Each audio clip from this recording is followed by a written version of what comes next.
It's been almost 40 years since the world was introduced to the heroic heroes in a half shell, the Teenage Mutant Ninja Turtles. They've went from having an animated series, comic books, which is where they started, as well as video games, collectible cards, and of course movies, which have been hit or miss and what have you with audiences, but have been strongly critiqued. Well, what not with critics, but with audiences and fans. And I've just seen the brand new film Teenage Mutant Ninja Turtles: Mutant Mayhem, now playing in theaters, which has gotten the best reviews than any other TMNT film to this day. But is it really as good as the critics say? Or is this another TMNT film that's due for an instant shell shock? Find out in this spoiler free review right now. This is Big D's Entertainment Rankings and Reviews, dude.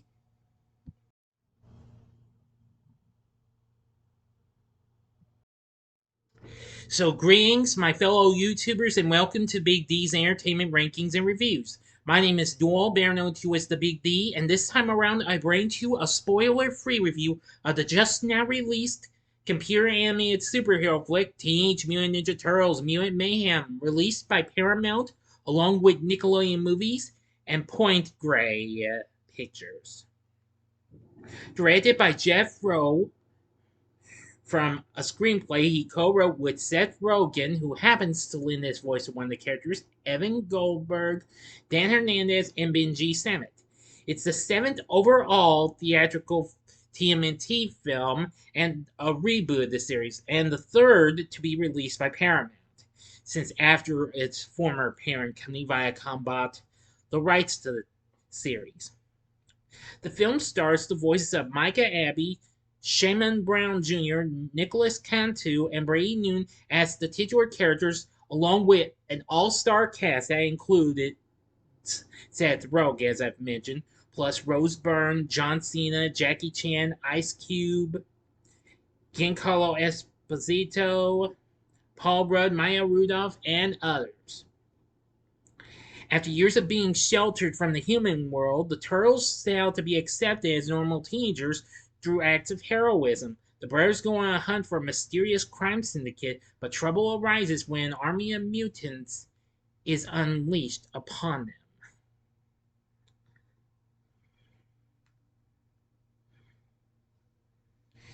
Anywho,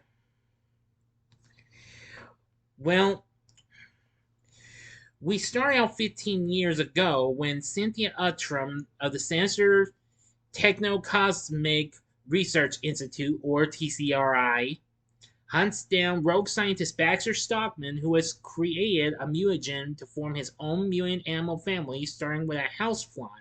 Stockman is interrupted by Ultram's strike force, and killed in the resulting explosion, while the mutagen falls into the sewers of New York City. In the present day, our titular characters Michelangelo, Leonardo, Raphael, and Donatello have been raised by their adoptive father of a rat, Splinter, after the 5 of them were transformed into humanoid mutants by Ooze, which of course was Stockman's mutagen. And of course, being chased away by humans led Splinter to distrust humanity and train his sons in the art of ninjutsu, instructing them to only leave their sewer home to steal supplies. Now teenagers, the Turtles long to live as normal high schoolers, much to Splinter's dismay. And well, they actually get to meet April O'Neil, a teenager who apparently sees the Turtles for who they are and their origins and what have you, and they meet the mysterious super criminal known as Superfly, who's planning to do something serious. But I'm not going to get into that bit. That's all the story I'm going to give to you, since this is a spoiler-free review. Now then, from what I've seen of the film, I thought it was good. That this was probably, if not one of the best Turtles films I've seen. Now, don't get me wrong, Paramount's other 2 films of TMNT were fine and all, but this is the best I've seen since the original from 1990 or its sequel, The Secret of the Ooze, from 1991. Now, And it's really true. This film has gotten better reviews than any other TMNT film. And it's actually the first time a TMNT film's done so well with the critics. The film currently sits at 95% on Rotten Tomatoes, the highest a TMNT film has been to date. All the other films have been rotten. The original film from 1990 was the highest rate with 41%. This is at 95% and still holding her steady there. According to what they say, with its unique visual style and a story that captures the essence of the franchise's appeal, the film is an animated treat for the whole family. Definitely. IGN says the film oozes confidence, energy, and heart, and the animated adventure represents a new high for the Turtles on the big screen. Top-notch voice acting anchored by Jackie Chan and 4 instantly lovable teen turtles, plus a killer score ensured that Mutant Mayhem isn't getting by on looks alone. Definitely, I really thought this was very good. Critics really liked the vocal performances, the script, and stylized animation, which of course kind of makes you feel like you're seeing the recent Spider-Man animated films in ways. Yeah, that's what someone has said. So I think it does look like you're seeing Spider-Man Into the Spider-Verse or the reset across the Spider-Verse all over again. Now, as for our voice acting cast, we have real teenagers voicing the titular characters. Voicing Don is Micah Abbey. He's very good and what have you. Shamon Brown Jr. voices Mikey, definitely very good. Nicolas Cantu voices Leo, who is also absolutely good. And voicing Raph is Brady Noon, who recently appeared as Thor in Good Boys, and more recently he played Evan in the now defunct Disney Plus series The Mighty Ducks Game Changers, and also lately he's voiced Greg Heffley in Disney Plus's Diary of a Wimpy Kid reboot animated films. Not sure if he'll continue on, but we'll see. Oh yeah, and he also appeared in Marry Me with J Lo and Owen Wilson. So he did a good job. Now, Jackie Chan. Oh wow, I haven't heard from him for some time. He's Splinter, and he does an exceptionally good job. Very, very good, actually. Now, as for April, she is voiced by Ayo. It's okay, Ayo Edebiri. If I mispronounced that last name, I apologize. She's currently well known for being on the FX series The Bear, as well as ABC's hit Abbott Elementary. So I'm going to say she is very, very good. Now, Giancarlo Esposito, I know that is. I've seen him in Harley Davidson, The Marlboro Man, and Monkey Bone. He voices Baxter Stockman. Not too bad. Now, and Maya Rudolph voices Cynthia Utram, who is also pretty good. Yeah, that's why I was trying to say it's Utram, so apologies for that.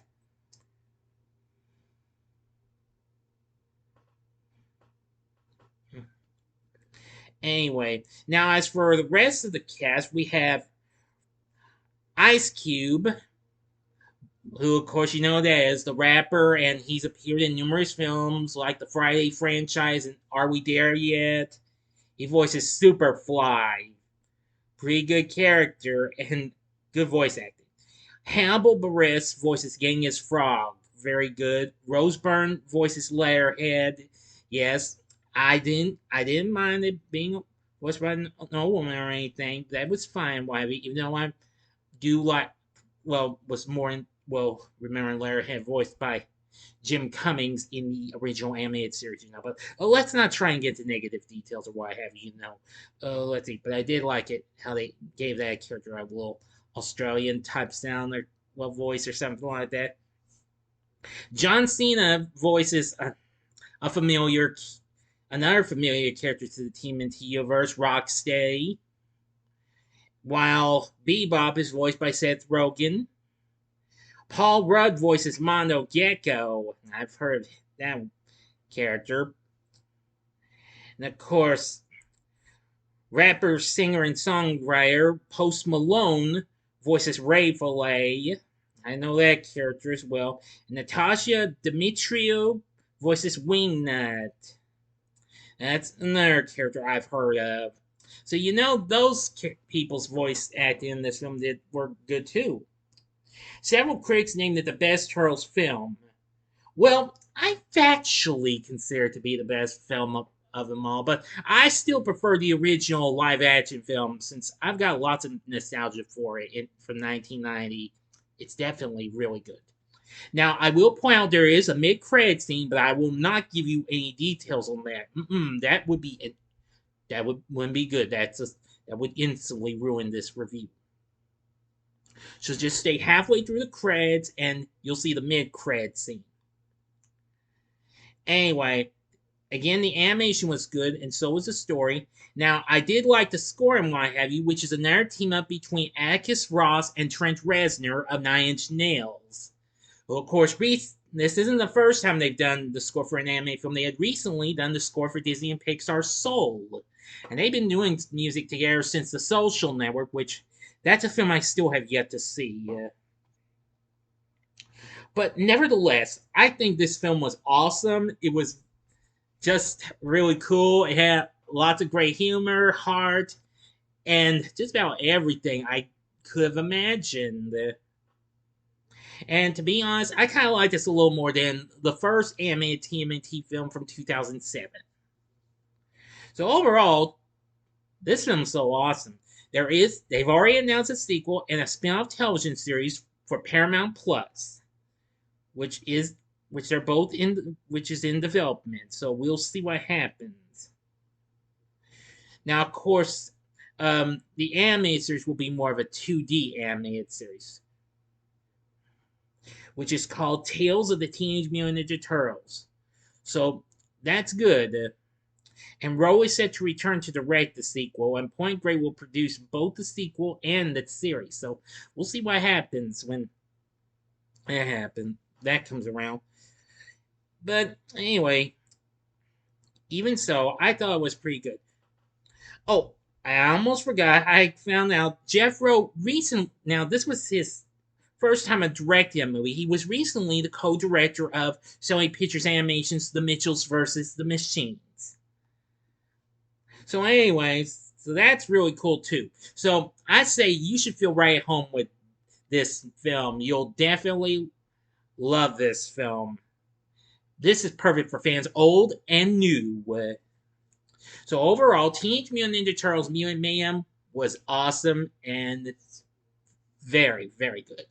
So for my score, I give Teenage Mutant Ninja Turtles Mutant Mayhem 5 stars, which of course means on a scale of 1 to 10, it gets a 10.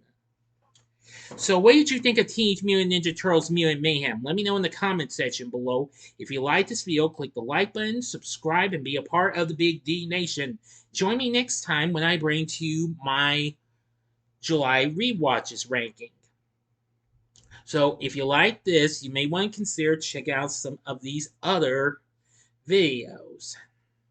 In the upper left-hand corner is my review of the film I was just talking about that was co-directed by Jeff Rowe, and that was The Mitchells vs. Machines from 2021. Or if you'd like, go to the upper right-hand corner and see my review for a recent film that Paul Rudd did, even though it might not have been well received much. That was Ant-Man and the Wasp: Quantumania. Or, if you'd like, go to the bottom left-hand corner for my playlist of the Teenage Mutant Ninja Turtles film franchise. So you can catch this review again if you'd like, along with my reviews of the other films. In the bottom right-hand corner is the button you can click to subscribe. If you like rankings and reviews on movies, TV, music, video games, etc., then I'm your guy. Thanks for watching. Until next time, I'm the Big D saying, see ya.